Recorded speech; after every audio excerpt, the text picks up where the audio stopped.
Welcome to Rams Iconic, presented by 1800 Tequila, the best taste in tequila. Please drink responsibly. I'm D'Marco Farr, and we're coming at you from the Rams facility in Woodland Hills.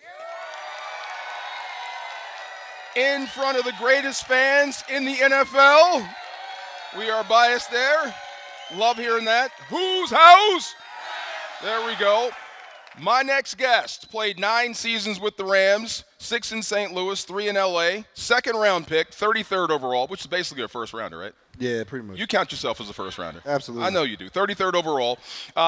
He started 111 games for the Rams on the O-line, 2-time Pro Bowler. Please welcome in Rams legend Rodger Saffold. What's up, guys? It's good to see you, man. No, it's even better to see you, brother. We go back. I mean, I started doing this job in 2009. It was you and Sam Bradford that came in the next season. So you guys were the saviors. And I just remember seeing you, and you manned that left tackle spot. You went out there and earned that your rookie year and never gave that thing up. How did that shape your career? Coming out from Indiana, going to the Rams, and becoming a starter in your first season? Honestly, it was kind of like business as usual. When I went to Indiana, I was third-string tackle. Now, as a freshman, you got guys that are like 5-year seniors in front of you. You think, oh, there's no chance. Well, we lose our first game, and I continue to make my way up the ranks. I get to backup tackle, lose our first game. I'm like, Coach, I want to play. He's like, show me. Go out there, put some people on their back, and then he gives me the starting job, and I never let it go. So I get here, and it's the same kind of situation. I start off at right tackle a little bit. They kind of like what I'm doing, throw me at left tackle just to see how it kind of goes. And then after spring ball, they're like, hey, you got the starting job. And I'm just like, okay, all right, well, then it's history from here. History from there. I mean, we were talking about that 2010 season and the Bradford era. It was wild. I mean, that was a wild first year for you. I mean, coming from college, coming to the NFL. What did you think about the league, and then how did that match up with reality of the league? Well, I knew it was going to be faster. I knew guys were going to be bigger and stronger, but I didn't know that it wasn't going to be as big of a jump, but it was extreme. It was extreme. I mean, the intensity was so much higher than I was used to in college, and as long as I could match that intensity with the hard work off the field, I knew that I could match up with this game and play. Who was your welcome to the NFL guy? Jared Allen. Do you guys remember Jared Allen? Minnesota Vikings, right? Yes, yes. I never knew what his sack celebration was. I thought it was something dirty until he's actually rapping. I didn't know what he was doing. Have you seen his sack celebration? He's like roping a calf. But if you didn't know that, you don't know what that is. That shouldn't be on TV. But how did he welcome you to the NFL? So it was my first time playing. It was a preseason game, and of course I'm nervous. I know who Jared Allen is. I've watched him play. I jump off sides on my first third down ever, and then we literally have a one-on-one in front of everybody. He's bull rushing me. My helmet comes off. Of course, I think I won the rep, but still, I mean, that was like, wow, I just really did one-on-ones in front of this entire crowd, and it's my first third down ever. Did he talk to you? Oh, yeah. Yeah. What'd he say? Of course, man. He made fun of me. Of course. You have to, right? That's what we do. Jump off sides your first time, bud? Like, oh, man. You have to let him have it. You made the all-rookie team. How did that make you feel? I mean, you started all 16 games. I mean, that's an accomplishment in itself. But to make the all-rookie team your first year out, I mean, what did that make you feel? I mean, it made me feel completely accomplished, and I really thought that I had a lot of great tackles and other linemen drafted around me. Mm-hmm. Of course, I thought I could go even higher in the draft, and I had to prove myself, and that was really a shot to prove to myself that I not only was a first rounder but belonged here in the NFL. Do you remember anything from that 2010 season, like from that year? Do you remember how that season ended? Man, oh my gosh, I still remember how that season ended when we were at Seattle and so close. I mean, it was such an exciting season, and it was nice to kind of bring some more excitement to the city of St. Louis. Absolutely. There was hope. I don't know if you guys remember. The Rams, they needed one more win. They would have made the playoffs at 8-8, and they went up to Seattle, and Charlie Whitehurst was their quarterback. Yeah. Remember that guy? I think they threw a flea flicker. Remember that? Yeah, it was just one of them things. But hope had returned with you guys. So there was actually positive stuff. So you were actually lining up with Steven Jackson as your running back. So I used to do this when I was in St. Louis. I would bring kids to the sidelines, the kids that want to play football. You're coaching right now, so you know what I'm talking about. The kids that think, I want to play professional football. Okay, well, come down to the sideline and watch this guy run out. Yeah, watch Steven Jackson run out of the locker room. When they would see him, he's bigger than the lineman. and their whole faces would change. What did you think when you're lining up with Steven Jackson? Oh man, I mean, I couldn't believe it. We're looking at each other eye to eye. You know what I mean? Yeah. And then also to just have him as a veteran. I mean, I'm a rookie, so whatever he says goes. And I just remember just how hard he used to run. Mm-hmm. I remember him in practice, like people trying to thud him up, and he would literally carry them and run with them for 10 yards, push them off, and then run another 60 yards for a touchdown, and then run back. I mean, Yeah. he was just a ridiculous freak. And, kind of reminds me of like a Derrick Henry these days, you know what I mean? And just that speed and tenacity. I mean, that was one tough SOB. Did he ever run up your back? Yes. Are you kidding me? Do they ever apologize when they do No. that? Not at all? Never. Not at all? Never. Neither did Derrick. No, this is true. That's right. You did block for both of them. Yes, sir. Okay, that must have been something. That is a big dude. Huge. My God. Huge. And then what the difference was like Steven Jackson's legs were like, Tree trunks. yes. Yeah. Huge tree trunks. I'm like, man, you must kill it in the weight room. He's like, no. Just natural. That's Just natural. That's just me. He was on the sideline, I think, for that Thursday night game. He was a photographer, NFL photographer. Yeah, Steven, very artistic. This is what he likes to do. I love it. It was good to see him, but he was still as big as a house. Oh, yeah. Yeah, even now. He still looks like he can play. Absolutely, he could go. So a few years after Steven Jackson, which is, to me, a Hall of Fame career, in 2015, there's another guy that shows up that's also big and equally athletic and just a marvel. Todd Gurley. In 2015, just took over. Remember, he didn't have training camp. He barely even practiced. His first reps were in a game and then rattled off 4 straight 100-yard games. What was that like to see that transition? Man, first of all, I was excited because, we had Zach Stacy. We had some other guys that were, starting to play pretty well, and then we had a little bit of a drop-off that next year. Seeing him come in and just the way that he was running, I'm like, oh, this guy's going to be here for a long time. It was a trip, though. I remember, you drafted a guy that has a blown-out knee, and he's going to run the football. And then once I finally saw it, oh, my God, easily the best player in the draft. Yeah. For sure. And we were giving him credit for that 2017-2018 season. And he was phenomenal. He was the best player in football. But I always point out, I think the Rams had the best left side in the game with you and Big Wit. Yes. Yeah. Am I lying? Am I right about that? That's when screens used to work. Oh, man. A lot, yes.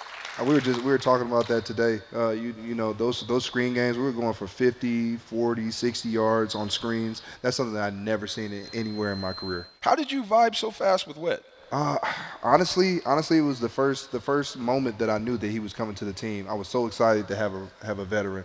I had some struggles with a couple of rookie offensive linemen, kind of gelling with those guys, and I was excited to get another veteran in. And then to get somebody that was older than me, because I was the old guy on the team at the time, I was super excited to get him in. Me and him started talking, and then once we started getting into OTAs, it was just this kind of telekinetic vibe. I don't know. We were able to pass off twists immediately. It wasn't something that we had to work towards. And then the communication was always on point. Thank God we had a veteran center as well. Yeah. And John Sullivan there. Sully, yes, sir. Big Sully. Don't give him credit. Yes, sir. Yeah. So just the three of us being three veterans who really wanted this, I think everything worked out in our favor really, really well. And the way that we were able to gel and just run, pass, and screens, it was unmatched. Well, the way you settled into that guard spot, because you were left tackle, then right tackle, then right guard. I think in 2013 you started moving all over the board. Yeah. But then you settled in at left guard. Did you think you'd get back to left tackle, or when did you accept being a guard? Well, that was the thing. I went to left tackle, and then we were bringing in just a great talent. And any time that he was injured, I had to go right back to left tackle. So I was like, okay, tackle is what it is. I don't care where they put me. But when we had another injury at a guard, they were like, Rodger, we need help. We need somebody that can play this guard position. And I just basically told them, hey, I don't care. Just put me in the game so I can make a difference. Once I got in, they said, what's your most natural side? I said, of course, it's left. They threw me in at left guard, and then it was just history from there. Making the Pro Bowl, how'd that feel? Man, finally. They were like, oh man, you're a Pro Bowl player, you're a Pro Bowl player, you're a Pro Bowl player. I said, well, why am I not in there? Yeah. And then they were just like, well, you're just the most underrated guy. I'm like, I don't want to be the most underrated guy. Let me get my flowers. And then finally I got them, and that was a great blessing and great testament to the players around the league. Sometimes people telling you deserve it but not making it, it doesn't do it, right? I know. You want to be there. You want to be there. So when you got there, how fun was it? Oh my God, it was a great time getting to see my son catching passes from Patrick Mahomes and like Super cool. other guys like that, and then just being able to just finally be able to take that walk and drink it all in. I mean, it was such a fantastic time, a great experience, and I really enjoyed it. All right, I jumped ahead with Todd Gurley. I forgot there was a guy that was drafted in 2014 that you might know, the best in the business, Aaron Donald. Yeah, I mean, how was that? I mean, I can tell you what it was like for me to watch. It was Popcorn City. Oh, my God. I'm glad I'm not them. Yeah, I mean, what was that like? Well, first of all, I'm like, okay, we drafted a D tackle, and of course we had Robert Quinn, so I was already just like, I'm going against one of the best defensive ends in the game. I said, now I play guard, and let's see how this D tackle does. So we're going on one-on-ones in training camp, and I'm like, oh, this ain't just some guy. Yeah. I said, this kid is good. I said, we're going to have fun getting each other better. And, man, I love that guy's tenacity, just how hard he works. He had the same work ethic I had, maybe even excelled because he just go hard all the time. And then just to watch that transition to the field, I was like, oh, we got another special guy in our midst. And I think it was a 3rd and short for, like, the win, or I think it was 4th and goal for the win. And just watching him just speed past the offensive line, get into the backfield, close up on the guy. Michael Brockers comes in, finishes him off. Huge win for us. And I was just like, all right, yeah, we got our guy. He's going to be special. I mean, seeing what he does and watching you guys practice and you go against him, it would almost be disrespectful if you got beat on Sunday by somebody else. Oh, yeah, no question. No question. I did not like giving up hits. I did not like giving up any type of sacks. And I knew that I'm like, hey, I'm going against the best. I can't lose to some average Joe. Speaking of average Joe, that Kansas City game, oh, my God, right? Did you guys see that? Was anybody there for that game? Okay, so I do the sidelines, right? That was the only game where after it was over, I went to the car to lay down.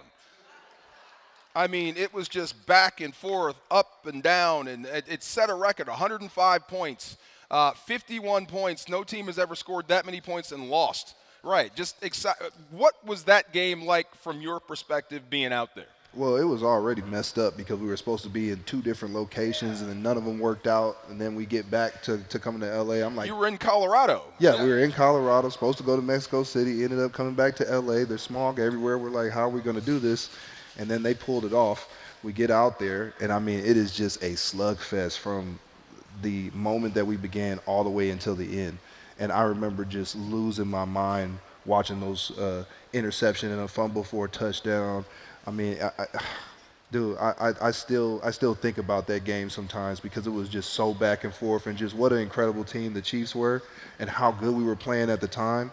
And then just to let us know how much Jared Goff had that ice in his veins scoring that last touchdown. Yes, sir. And that was probably our best protection all night, that so? one play. Yeah. Oh, yes, sir. That's the first time I actually saw Mahomes up close. And I saw what the hype was about because I swear he was running dead at me with his head the other way and threw a pass by me. But just – and Ty Hill, unbelievable. Oh, my God. I've never seen anybody that fast in my life. But once you guys got through that, what did that do for your confidence? Oh, man, it took us through the roof. We thought we were on track to win the Super Bowl and that nobody could touch us because we literally beat the best.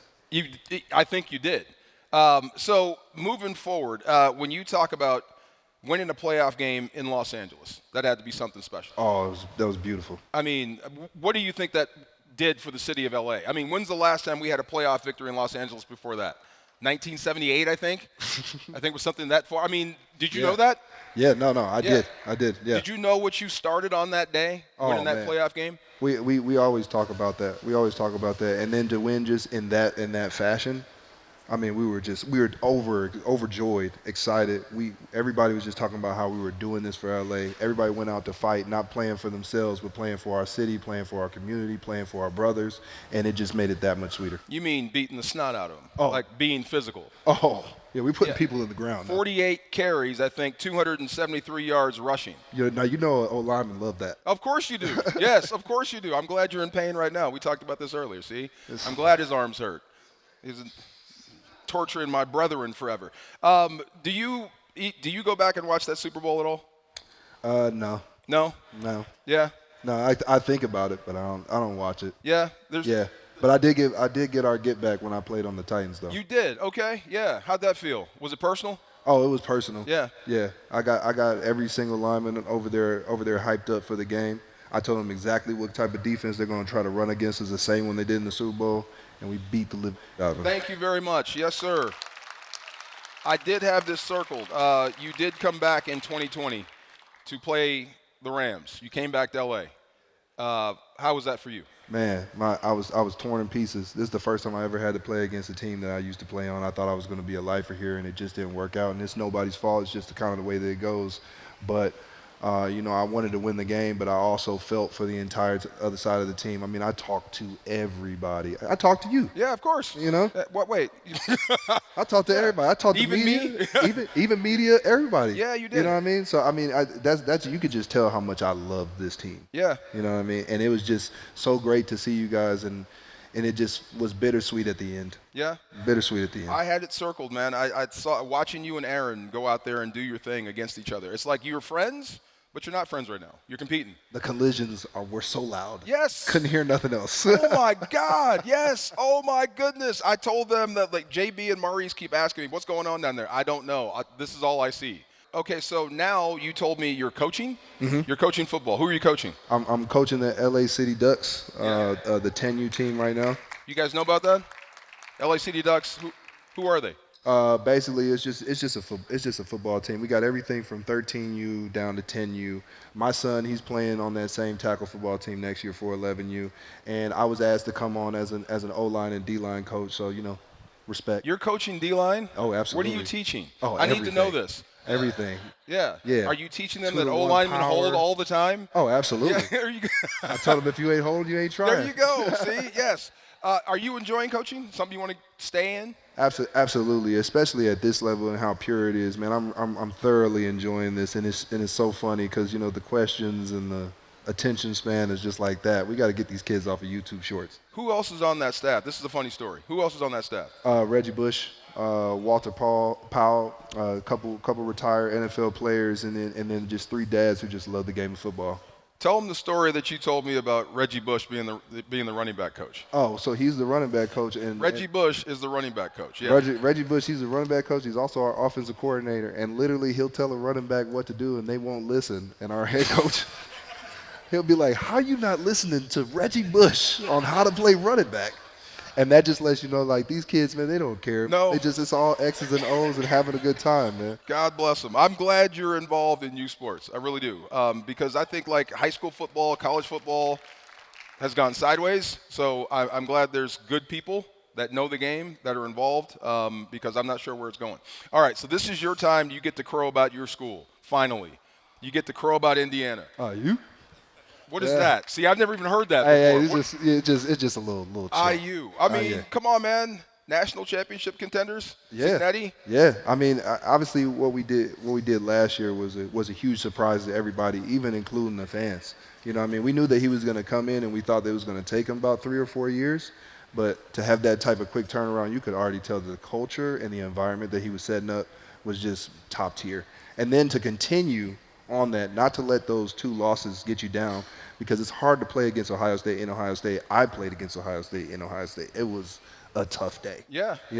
And then to go ahead and you're playing in Notre Dame, I mean, nerves can get to you, but this team, after experiencing that, has become resilient. You go into Oregon and you beat Oregon, and this is the funniest part about that. There's only been 2 Big Ten teams that have beaten Oregon at Oregon, and both of them were IU. Really? Yes. When's the last time they did? 70s. In the 70s. Oh my God. Okay. Well, my favorite teams are anybody that beats Oregon. So, we're friends. And I also lost in the horseshoe. It is a tough place to play. So hard to play. Yeah. And speaking of that, before we get off here, about culture, Cignetti changing culture.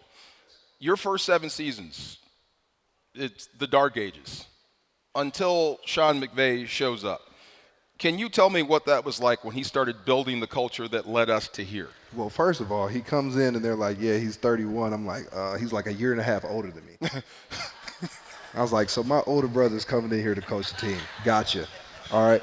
But then It was our first. It was our first team meeting, and you're listening to this guy go on, and he's like talking about all of us, like he's been coming to the family reunion at the barbecue for like 10 years. Like he knows you. Like he knows all of us. Wow. Oh, Todd Gurley's running Rodger's block, and he's calling everything out, and I'm like, this dude is impressive.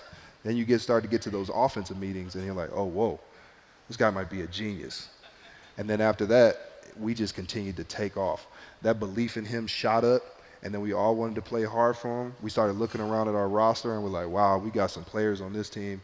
We said all we have to do is just continue to grind and continue to play with that belief and that tenacity that we already had before, and we did that. When did you start believing? Oh, man, I'm telling you, it was that first team meeting because even before spring ball, he called me. He said, Rodger, how would you like to play next to Andrew Whitworth?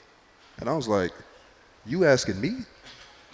What I got to do with it? You know what I mean? You could have whoever you want over there, but just for him incorporating me, I said, oh, this is a guy that's going to allow us all to work together to bring a complete product that we're going to be super proud of to put on the field. And that's when I was just like, oh, I definitely believe in this guy. Super special. Absolutely. All right, we do this on every Rams Iconic, and I need you to rack your brain and come up with your favorite play, the play you remember the most. Oh, it's against the Eagles. Okay, what year? 2017 or 2018? I think it was 2017. Okay. Yeah. We had an outside sweep to Todd Gurley. I was his only protector. Whole play, everybody goes right except for me and Whit. Whit collapsed the edge. Corner tried to take out my knees, pancaked him, went to the safety, pancaked him, and then Todd went out at the 1. Come on, man. He didn't finish it off? Didn't finish it off, but he said that he knew he was going to get the ball again. He just wanted to make sure he didn't fumble out the end zone. Oh, my God. Wow. I mean, just absolute fantastic memories. I think I remember that play, too. Fantastic memories. It's so good to catch up with you. I'm so jealous of you that you look so good. Looks like a Hollywood actor, doesn't he? Absolutely. Thank you, man. I appreciate it. Good to see you, man. Thank My you, man. All right, that is a wrap on this episode of Rams Iconic, presented by 1800 Tequila. The best taste in tequila. Please drink responsibly. Thanks to Rodger Saffold for joining us, for coming in. And a big thank you to 1800 Tequila. Let's all raise a toast, Trump one, to 1800. Please drink responsibly. I'm D'Marco Farr, and we will catch you next time.